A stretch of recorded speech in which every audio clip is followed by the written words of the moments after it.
श्री महाकाल।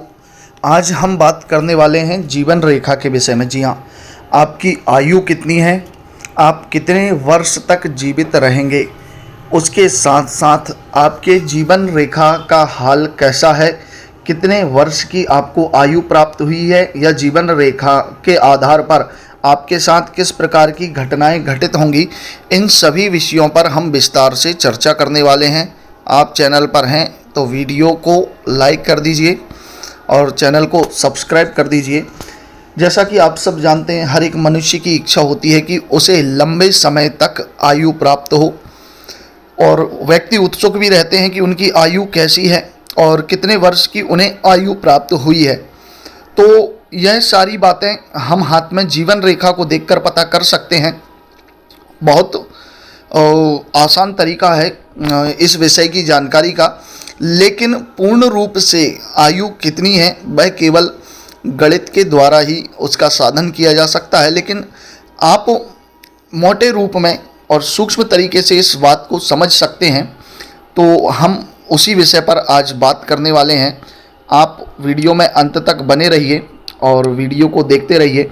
जैसा कि आप सब जानते हैं, अंगूठे के पास और अंगूठे की पास वाली उंगली के बीच से जो निकलने वाली रेखा होती है उसे जीवन रेखा कहा जाता है। जी हाँ, ये जो रेखा है इसे जीवन रेखा कहा जाता है। प्रायः सभी लोगों के हाथ में ये रेखा हमें देखने को मिलती है।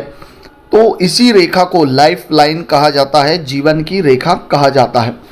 अब बात करते हैं कि यह जीवन रेखा अगर काफ़ी पतली हो, काफ़ी कमज़ोर हो, स्पष्ट रूप से दिखाई ना दे या किसी भी प्रकार की इस रेखा में कमी नज़र आ रही हो, तो इस प्रकार के जातक को पूर्ण आयु प्राप्त नहीं होती है।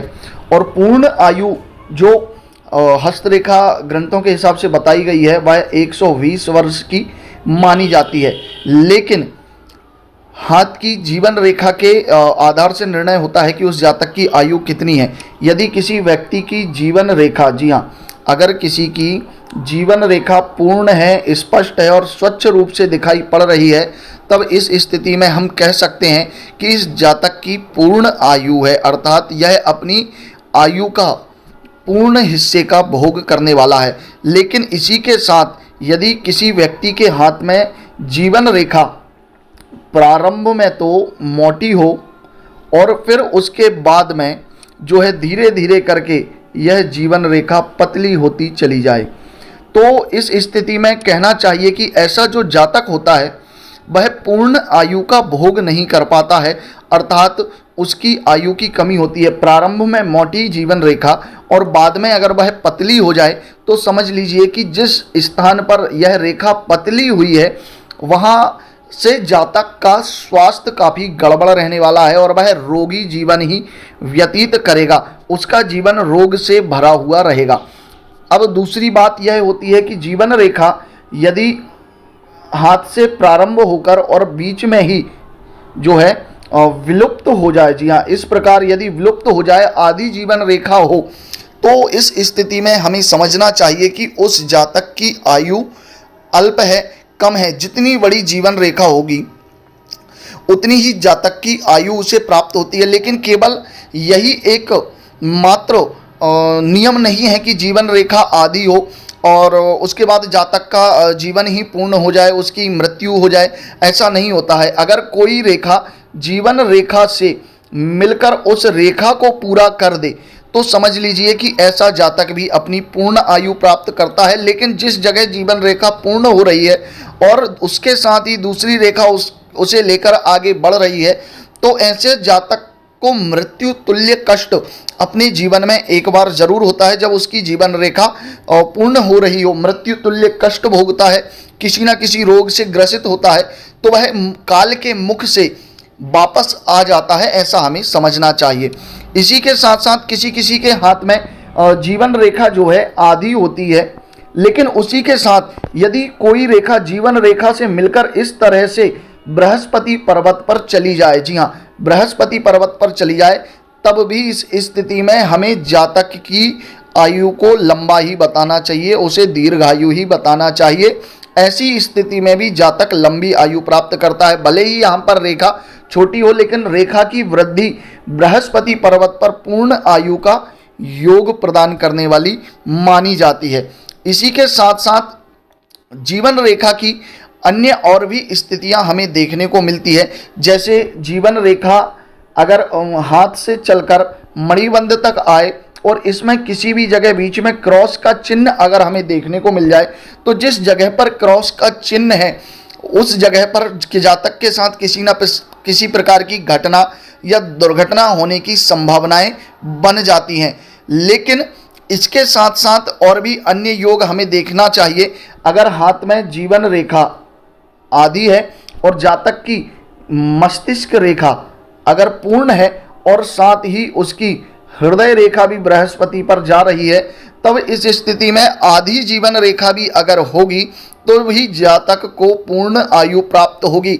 लेकिन जिस वर्ष पर जीवन रेखा पूर्ण हो रही होगी उसके बाद से उसका जीवन संकट और परेशानियों से घिरा हुआ ही रहेगा। हमें इस प्रकार इस बात को समझना चाहिए।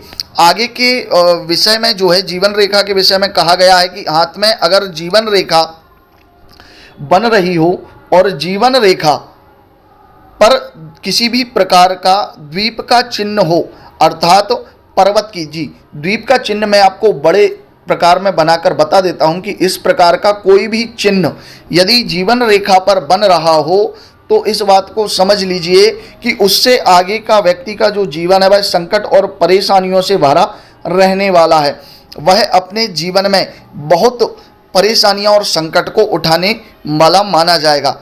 इसी के साथ साथ एक और विशेष रेखा होती है यदि शुक्र पर्वत काफ़ी कमज़ोर हो। जी हाँ, शुक्र पर्वत जातक के जीवन में उसके शारीरिक बल को दिखाता है, अर्थात वीर्य को दिखाता है। और यदि शुक्र पर्वत कमज़ोर है, दबा हुआ है, यह पर्वत उठा हुआ नहीं है, और इसी के साथ साथ यदि जातक के हाथ की जीवन रेखा भी काफ़ी पतली होकर आगे बढ़ रही है और बार बार अन्य रेखाओं के द्वारा अगर काटी जा रही है, तो ऐसे जातक की मृत्यु शरीर में रोग की वजह से होती है और शरीर की रोग प्रतिरोधक क्षमता नष्ट होने के कारण उस जातक की मृत्यु हो जाती है। ऐसा जो जातक होता है वह रोग से लड़ने में सक्षम नहीं माना जाता है।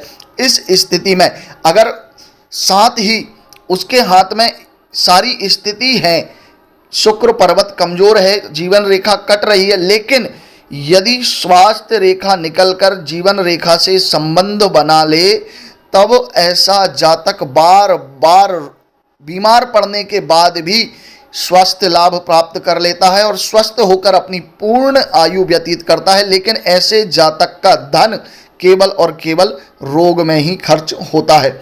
आशा करता हूँ आप जीवन रेखा के इस रहस्य को आसानी से समझ गए होंगे। यदि आपके कोई प्रश्न हैं तो कमेंट बॉक्स में कमेंट करके आप मुझसे पूछ सकते हैं, और आप कोई विशेष जानकारी वीडियो के माध्यम से जानना चाहते हैं तो कमेंट करके अपने प्रश्न को भी मुझसे कह सकते हैं। अगले वीडियो में पुनः मिलेंगे, तब तक के लिए जय श्री महाकाल।